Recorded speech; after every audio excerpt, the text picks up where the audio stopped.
Let's start with a simple question. What if part of human history is still missing?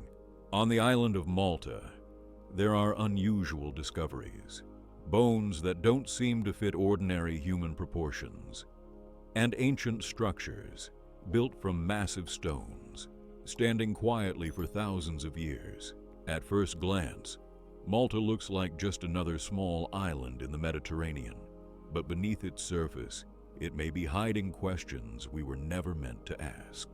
What makes Malta truly unique are its megalithic temples. The most famous among them is the Gantija Temple.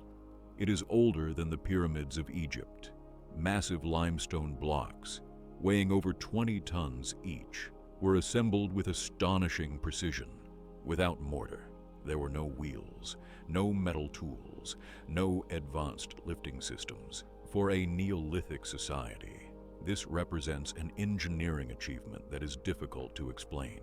That is why the name Gantija, which in Maltese means belonging to giants, is not merely a legend, but a reflection of collective astonishment. Yet Malta's most disturbing mystery lies beneath the surface. The Ħal-Saflieni Hypogeum, a 3-level underground complex carved directly into solid bedrock. Winding corridors, narrow passageways, chambers filled with echo. Between 4000 and 2500 BCE, this site was used as a necropolis containing the remains of nearly 7,000 individuals. As one descends into the hypogeum, the temperature drops, sound begins to behave differently, and an unnatural silence takes hold. In a chamber known as the Oracle Room, even the faintest whisper resonates with extraordinary power. Acoustic studies conducted in 2020 revealed that sounds around 110 Hz produce unusual physical and psychological effects within the space. This suggests the structure was not merely a burial site, but a ceremonial place connected to ritual and altered states of consciousness. Among the most intriguing artifacts found in the hypogeum is a small clay figurine, painted with red ochre, known as the Sleeping Lady. This figure reflects the highly developed spiritual worldview of Malta's ancient inhabitants. But even more striking are certain human skulls discovered at the site. Some of these skulls are unusually elongated.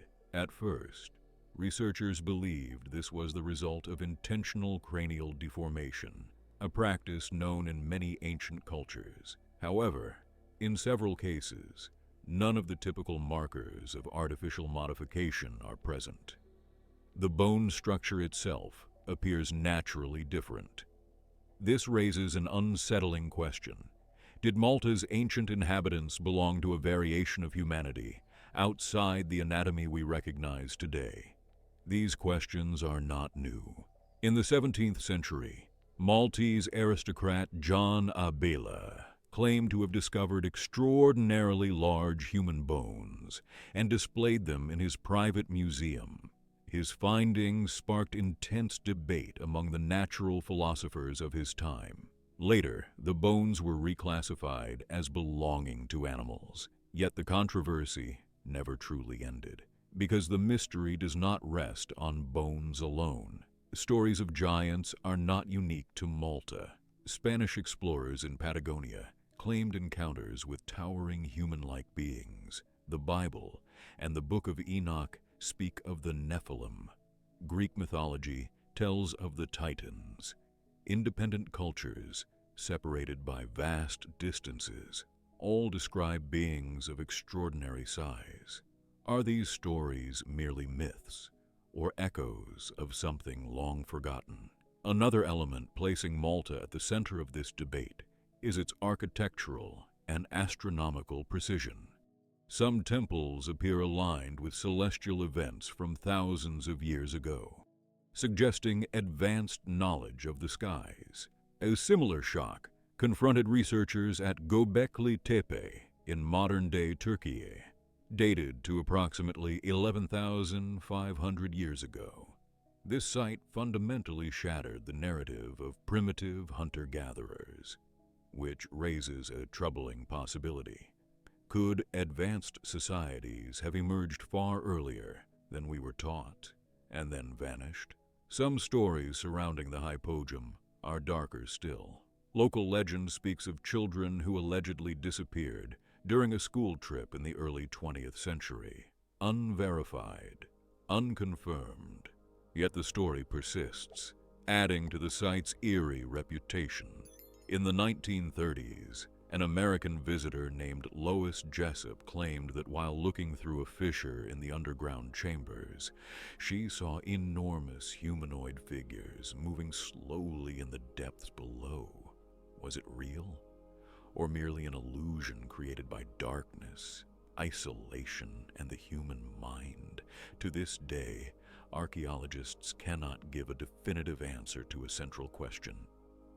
How did Neolithic people construct structures of such scale and precision? Each new discovery strengthens the possibility that Malta was far more than an ordinary Neolithic culture. Some of the Hypogeum skulls are still under analysis, and no final conclusions have been reached. Do these remains belong to an unknown human variation? Or are they exaggerated traces of the giants described in legend? Malta stands like a threshold, where history, myth, and science converge. With its colossal temples, underground labyrinths, and anomalous human remains, it forces us to question many assumptions we hold about our past. Perhaps Malta's true mystery is not the existence of giants. Perhaps the real question is this: how prepared are we to confront what we do not yet understand? Because history is often far more disturbing than fiction, but stopping here may be premature. Another overlooked detail of Malta's temples is that they are not only architectural structures, but symbolic ones. Spiral motifs, mother goddess figures, fertility symbols. These elements reveal a powerful ritual tradition that shaped not only daily life, but beliefs surrounding death and the afterlife. The Hypogeum's use as a necropolis suggests it was far more than a cemetery. The dead were placed in specific chambers, specific orientations, and specific levels. This was not random. It was deliberate, which raises another possibility. Was the Hypogeum designed as a transitional space between the living and the dead? Some researchers believe the Hypogeum's acoustic properties were intentionally engineered to influence human consciousness. Low-frequency sound is now scientifically known to alter perception, time awareness, and bodily sensation.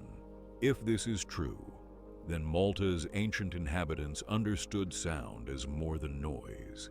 They understood it as a tool. Such knowledge cannot be easily explained by the label of a simple Neolithic society. When all of these elements are considered together, Malta stands out not only for its stories of giants, but for traces of lost knowledge. Colossal temples, echoing underground chambers, unusual human remains, and questions that remain unanswered. Perhaps Malta is a silent witness to a chapter of human history that was erased. And perhaps that silence does not mean the truth is gone, only that we are not yet ready to listen.